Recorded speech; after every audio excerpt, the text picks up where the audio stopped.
Olá pessoal, a aula de hoje vai ser mais uma aula extra, dessa vez sobre a inteligência emocional de Júlio César. Então nós vamos fazer uma conexão para ver como que a inteligência emocional é útil para grandes líderes. Antes de avançar, é claro, isso aqui a gente vai estar falando um pouco sobre isso, para depois continuar nas aulas sobre inteligência emocional que nós estamos no presente momento no curso. Mas vamos fazer um pouco dessa breve introdução em como atua a inteligência emocional quanto a grandes líderes e como a liderança no geral. Não precisa necessariamente ser grandes líderes no sentido de quantidade de pessoas que vão liderar, mas pode ser grandes líderes no sentido mais metafórico, no sentido de você se tornar uma pessoa melhor, mais eficiente e liderar melhor outras pessoas. Então, a gente tem o Júlio César, que é um cara excepcional, que viveu há mais de 2000 anos, mas ele influenciou muito o mundo, e hoje nós vamos falar um pouquinho dele, em como que ele era um expert em inteligência emocional, como ele tinha uma grande capacidade de entender, de conseguir ter calma para fazer as coisas, conseguir entender, fazer uma leitura das outras pessoas, como ele conseguia entender, é claro, para ele conseguir entender outras pessoas, ele tinha que ter um grande aprofundamento nele próprio, ele tem que ter um grande autoconhecimento. Se ele não se conhecer, ele não consegue conhecer outras pessoas. Então é nessa etapa que nós estamos no curso, no momento, autoconhecimento e corrigir erros, mas identificar em primeiro lugar, identificar problemas e falhas e conseguir alterar. E ele tinha uma grande capacidade. Nós vamos lá para o início. O Júlio César, ele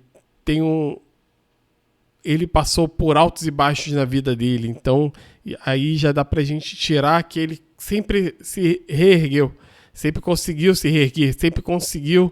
Ele nasceu em uma família abastada, ele nasceu em uma família de patrícios romanos. Patrícios era a elite de poder e elite econômica romana. Ele nasceu numa família patrícia, só que ele tinha um tio, que era o Caio Mário, que foi um cara que bateu de frente com o poder comum, o poder instituído na época, que era dos patrícios. O Caio Mário, ele era um líder popular, ele já representava um líder que estava defendendo a causa dos populares, que eram dos plebeus, que eram as pessoas que não tinham posses, não tinham muitas posses, que eram as mais pobres. E só que ele entrou em um momento que Roma estava em uma briga entre os pobres e os ricos, porque os romanos, devido a uma época que eles conquistaram muitas, principalmente nas guerras contra Cartago, as guerras púnicas, eles conquistaram muitas posses, muita terra, muito tesouro, muitos escravos, e com esses escravos que chegaram em Roma, o dinheiro todo que chegou em Roma foi para os patrícios, né? Os patrícios, como eles dominavam o poder, o dinheiro foi todo para os patrícios. E os escravos também foram para os patrícios, só que os escravos começaram a fazer o trabalho que antes era dos plebeus, dos proletários, lá, das pessoas que não tinham posses, trabalhavam em troca de dinheiro, né? E aí os escravos tomaram o lugar deles e essas pessoas que eram pobres, eles ficaram ainda mais pobres. Então ficou com uma desigualdade muito grande, ficou de um lado muitos ricos e de outro lado muitos pobres, e aí teve um atrito. E com isso o Caio Mário subiu para o poder do lado desses mais pobres. E aí o que aconteceu foi que o Caio Mário, ele dominou durante um tempo. Então a família do Júlio César estava envolvida com o poder, mas em seguida teve a elite ali, os aristocratas romanos, a elite econômica e a elite de poder tradicional, retomou o poder em um determinado momento com o Sulla. E aí o Sulla teve um conflito com o Caio Mário, o Sulla acabou vencendo e ficou no poder. E aí o Sulla, ele perseguiu a família do Júlio César. Então o Júlio César caiu na prescrição, o pai dele, a família dele, o Júlio César perdeu tudo. Então olha que interessante, um cara que nasceu em uma família abastada, de repente ele perde tudo, ele não tem mais nada. E então o Júlio César, olha que riqueza de vida, ele tinha muito, depois não teve nada, depois teve muito. Ele teve muitas variedades de experiência, e isso é muito importante. A gente aqui no curso, a gente trabalha muito variedade de experiência utilizando a experiência marcial para isso, para nos dar experiências variadas. Ele, no caso, teve experiências de vida assim. Então, ele, para buscar se reerguer, que ele era um cara ambicioso, ele resolve entrar na vida militar. Ele, na vida militar, ele foi um grande soldado, ele recebeu honrarias como soldado, era um soldado corajoso e tudo. Então, você vê que a gente está falando de um cara com muitas qualidades, né? Ele era um cara com inteligência emocional, conseguia até manipular outras pessoas, conseguia inspirar outras pessoas, motivar, mas ao mesmo tempo ele também era um bom lutador, um bom guerreiro e corajoso. Então ele tinha várias habilidades, e vocês vão ver que ele tinha outras também, porque logo em seguida, quando ele está no auge da vida militar, quando ele volta para Roma, ele entra para a carreira de advogado. E aí, na carreira de advogado, ele consegue mostrar que ele também tem habilidade de oratória, porque ele tinha inteligência emocional, talvez nata, muito se desenvolve, mas algumas pessoas nascem também com um dom maior do que outras, isso é verdade, é indiscutível. E ele tinha uma capacidade muito grande, então ele conseguia convencer as pessoas nos casos dele como advogado, e ele cresceu como advogado, e logo em seguida ele também começou a entrar para a vida política. Na vida política, ele com o casamento, porque ele também era um cara mulherengo, como se diz, né?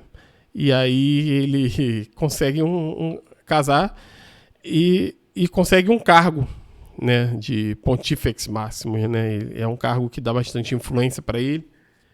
E ele vai, com o tempo, criando alianças, até um momento em que ele consegue um cargo para ser um governador, né, um procônsul de uma província. Dali ele começa a desenvolver mostrar sua habilidade não só como soldado, mas agora como general. E aí é que ele vai mostrar grande maestria na inteligência emocional dele. Isso que a gente tem como praticar com pequenos movimentos, pequenos exercícios. Ele teve a oportunidade de aprender com a vida e foi colocando em prática em grandes situações. E a gente tem como aprender um pouco com ele. Extrair um pouco dessa capacidade dele. Ele vai para Gália e ele consegue fazer grandes conquistas, ele vai conquistando tudo utilizando essa capacidade dele de diplomacia. Então ele consegue ir fazendo acordos. Como ele tinha inteligência emocional, ele conseguia fazer diplomacia, ele conseguia fazer acordos, ele conseguia ler o que a pessoa queria, qual era a ambição daquela pessoa, se aquela pessoa queria paz, se ela queria tranquilidade, se ela queria dinheiro, se ela queria se aliar com ele para atacar um inimigo, o que essa pessoa queria. E aí, com isso, ele fazia acordos, fazia alianças e ia atacando outros ia conquistando mais territórios. Sempre ali aumentando, fazendo as alianças estrategicamente para facilitar suas conquistas.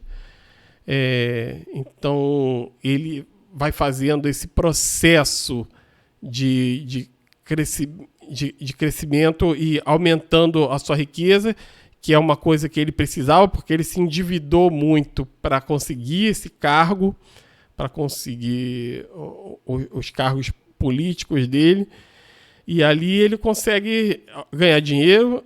Então a gente não está aqui falando de ética, né? Claro que um líder tem que ser ético, o líder que a gente quer é um líder ético, mas a gente aqui está falando de um líder comum, como qualquer outro, que era muito bom no que ele fazia, mas que ele tinha ambições, e é claro que a gente quer pessoas que tenham ética para poder levar a sociedade para um rumo melhor. E ele também acreditava que ele estava levando Roma para um mundo melhor. Então, assim, ele tinha uma visão um pouco limitada quanto a essa questão, mas ele, como líder, que é o que está importando para nós agora, o nosso estudo agora é esse, como líder, ele era um líder muito eficiente. E é essa eficiência que a gente está buscando entender agora, para a gente poder entender e aprender um pouco. Então, e para a gente usar na nossa prática. Então, o Júlio César, ele faz essas conquistas, e aí, em seguida, ele quer o poder em Roma, que era um país um dos países mais poderosos do mundo, e aí como é que ele faz isso? Tinha outras pessoas querendo também esse poder, e tinha um grupo, que era o grupo dos senadores, que queriam manter o poder entre eles. Tinha um grupo dos populares, e ele estava defendendo o lado dos populares, como o seu tio Caio Mário, e tinha outras pessoas que também queriam poder. Ele conseguiu fazer essa leitura, com a inteligência emocional, conseguiu fazer essa leitura, e aí ele ofereceu, foi como se chegou no triunvirato, que foi ele oferecendo para o Pompeu e para o Crasso lá a sua... que eles conseguiu unir dois inimigos, para você ver a habilidade que ele tinha. Ele conseguiu ver como a união de dois poderia ser útil, e mostrou para eles como isso poderia ser útil, e aí conseguiu unir os dois. Fez o que ninguém imaginava que ele conseguiria. Conseguiu convencer eles disso. E aí ele faz o triunvirato, eles ficam dividindo o poder, os três, um ajudando o outro e um fortalecendo o outro durante um bom tempo. Com isso, ele consegue manter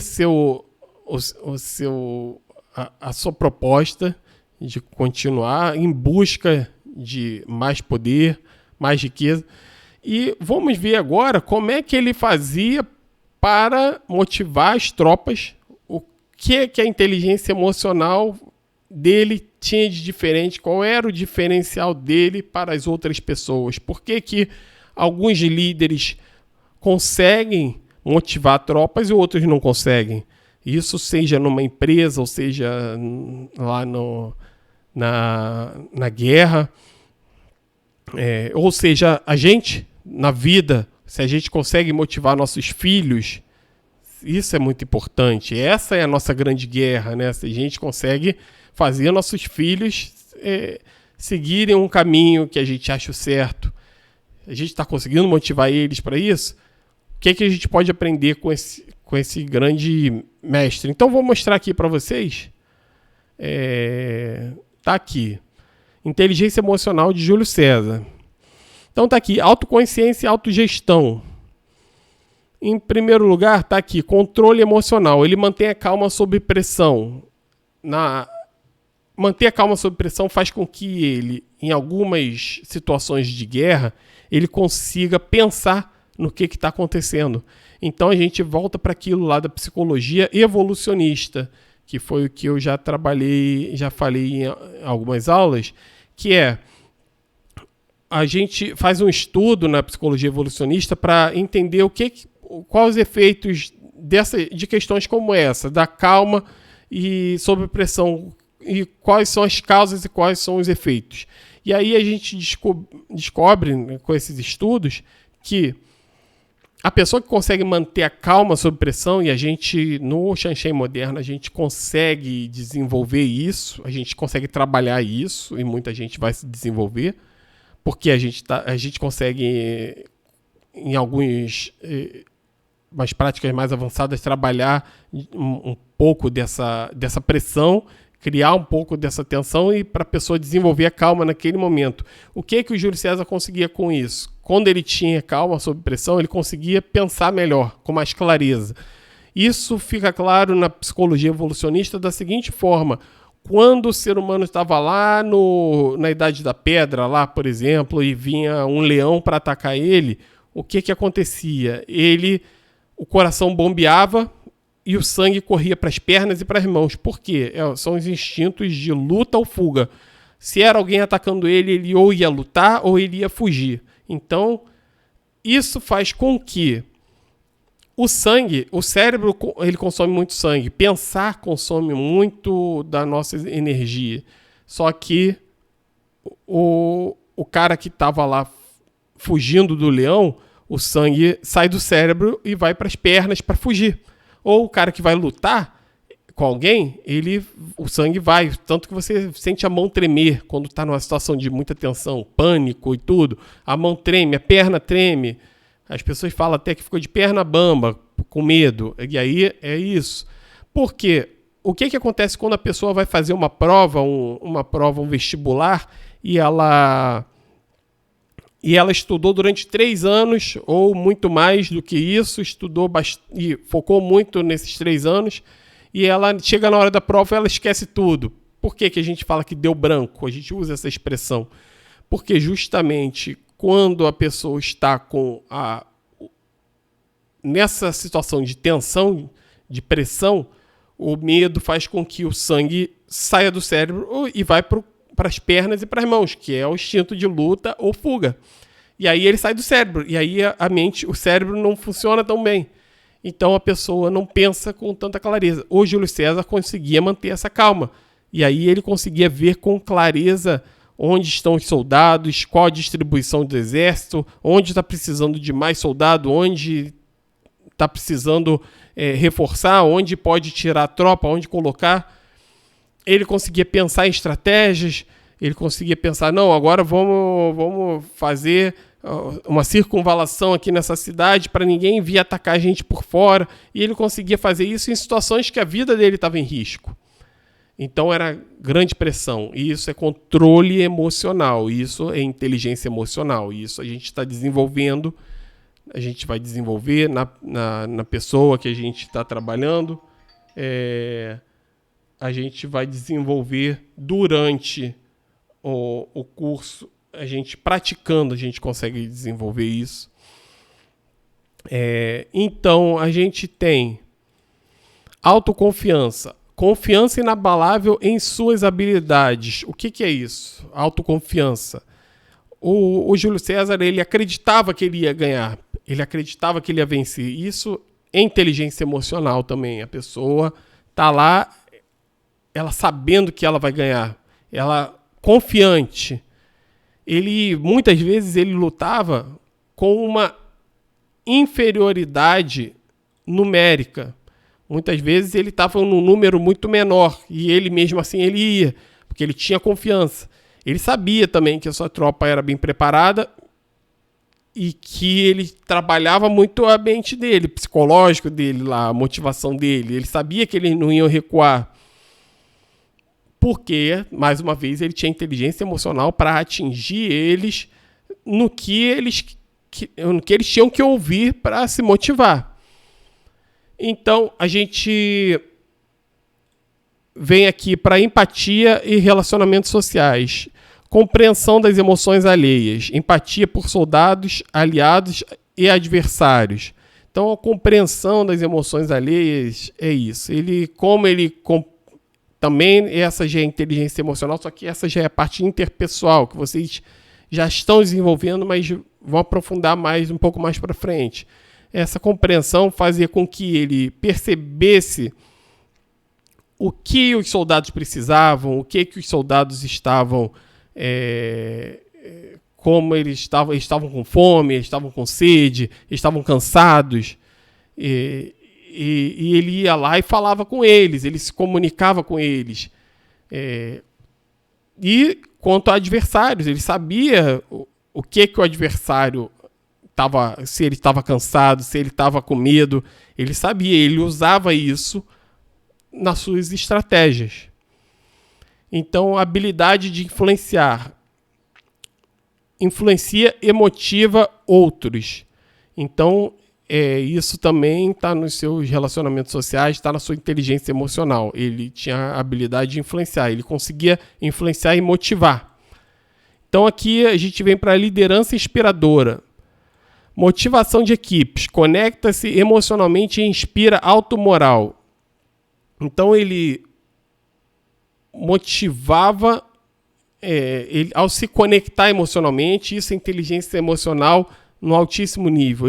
Ele se conectava não só com um, mas com muitos e inspirava eles. Como ele inspirava? Ele ia lá, fazia uns discursos, ele falava, não, mas no discurso ele falava da coragem do Romano, ele falava que o Romano, ele levantava lá o ego das pessoas, né? Não, que nós somos romanos, e falava também que nós temos que defender a nossa pátria, lembra da sua família, lembra de você, né?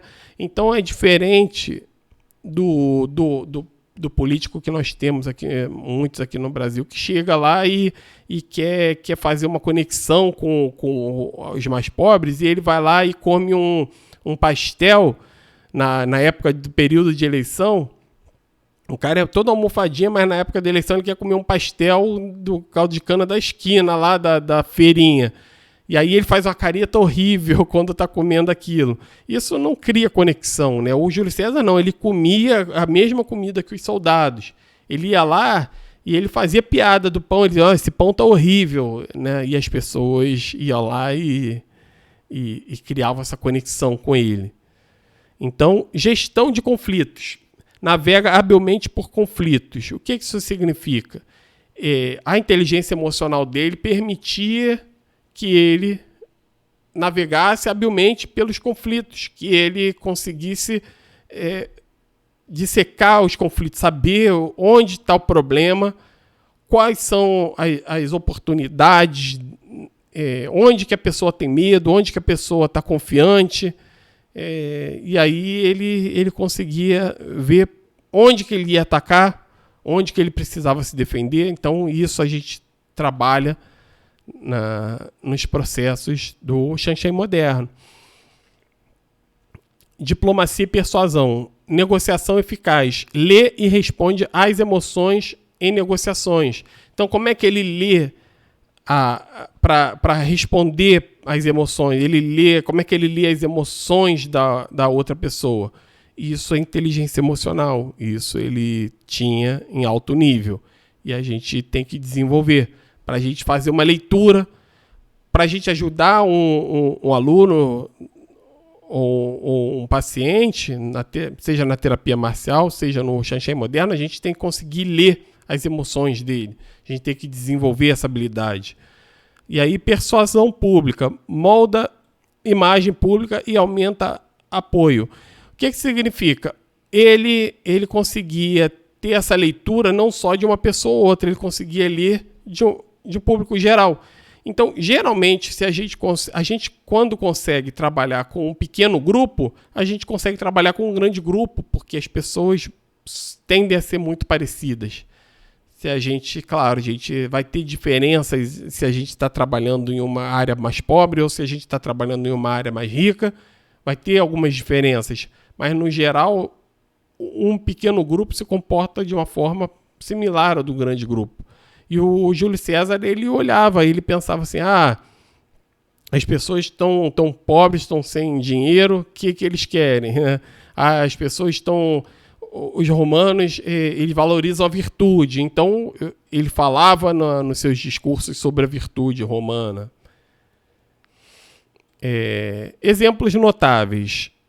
Gestão da crise na Guerra Civil com Pompeu. Empatia. Entende preocupações de tropas e população. Então, ele entendia a preocupação das tropas. Como eu disse, aquele medo lá da tropa... quando está vendo um exército maior, quando ele entendia quando eles estavam cansados que o Júlio César fazia muita marcha forçada, ele avançava para pegar o inimigo desprevenido ou para ganhar uma posição mais favorável. Então ele precisava de entender se as tropas iam aguentar aquela marcha forçada. E aí ele precisava falar com eles, tinha toda uma forma de lidar com eles para eles não se revoltarem, não se rebelarem. Então ele entendia essas preocupações da tropa. Comunicação efetiva. Inspira lealdade através de seus discursos. Então ele tinha essa comunicação efetiva, ele inspirava essa lealdade. Como ele falava com eles sempre, como ele era um romano que lutava, eles viam que ele lutava corajosamente, ele ia lá e lutava com a tropa, ele inspirava essa lealdade, ele falava, ele retribuía, e ele estava sempre conectado com eles. Então eles eram leais a ele. Então sua tropa era muito leal a ele. Controle emocional e resiliência. Calma sob pressão. Então isso aqui a gente já falou, ele tinha calma sob pressão. Generosidade e perdão. Clemência para inimigos e opositores. Então ele chegava nos inimigos quando ele ganhava e ele normalmente tinha uma clemência, né? Então isso fazia com que ele ganhasse depois aquela pessoa. Muitas vezes um inimigo podia virar um aliado dele. Claro que isso também leva a problemas na vida dele, né?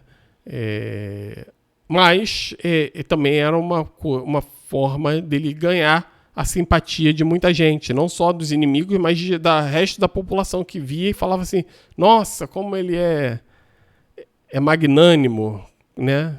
Aí gostavam mais dele. Então a gente pegou um exemplo aqui da Batalha de Farsalos, né? Da Farsália. Então, onde ele usou conexão e comunicação. Ele fortalece a confiança e vínculo com as tropas. Nessa batalha foi uma batalha que ele luta com um número muito inferior ao do Pompeu, ou do seu inimigo. O Pompeu estava com mais do que o dobro das tropas dele. E ele consegue se conectar com as pessoas, motivar eles e com suas estratégias. Porque, claro, o principal foi a sua inteligência emocional, porque as suas estratégias também eram brilhantes. E isso a gente também vai desenvolver ao longo do curso. Estratégia é um conceito muito importante. Mas, além da estratégia, tem que se desenvolver essa habilidade de inteligência emocional, porque com essa habilidade ele consegue colocar a sua estratégia em prática. Porque com uma tropa leal, com uma tropa motivada, a tropa vai lutar muito melhor. Empatia e compreensão, compartilha dificuldades e se preocupa com o bem-estar da tropa. Então ele se preocupava com o bem-estar da tropa, ele sempre falava com as pessoas: você está bem? Ia lá e falava de um em um, falava: você está bem? Como é que você está? E tudo bem? Não sei o quê. E ele ia lá e também compartilhava das dificuldades, né? Ele comia, como eu falei, comia o mesmo pão que a tropa, né? Não é como o general da música do Legião Urbana, não, né? Então, coragem e compartilhamento de riscos. Ele lutava lado a lado com as tropas. Então, em vários momentos, ele pegava em armas e lutava também. E aí, várias vezes isso aconteceu quando ele precisava de uma motivação a mais na tropa. E ele fazia isso, ia lá e lutava. E aí a tropa crescia em sua vontade, ia lá e se motivava e lutava com mais determinação. E aqui a adaptação tática já entra na questão das estratégias em si. Então, isso tudo a gente desenvolve com o Xanxerê moderno.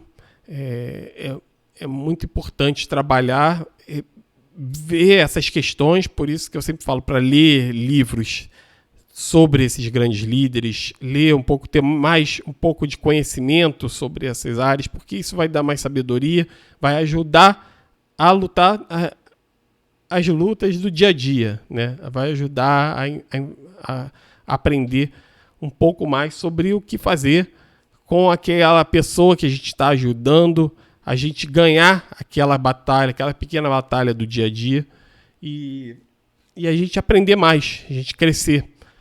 Então, a gente desenvolve essa inteligência emocional, a gente trabalhando, desenvolvendo o trabalho, a gente desenvolve a inteligência emocional. Com isso, a gente pode se tornar líderes melhores, a gente se torna pessoas melhores, a gente é mais potente, a gente tem mais capacidade de lidar, de entender o outro e de entender a nós mesmos. Então, esse era o objetivo da aula de hoje. Depois nós seguiremos o rumo do curso normalmente aí. Tá bom? Essa foi só uma aula extra. Até a próxima. Obrigado aí.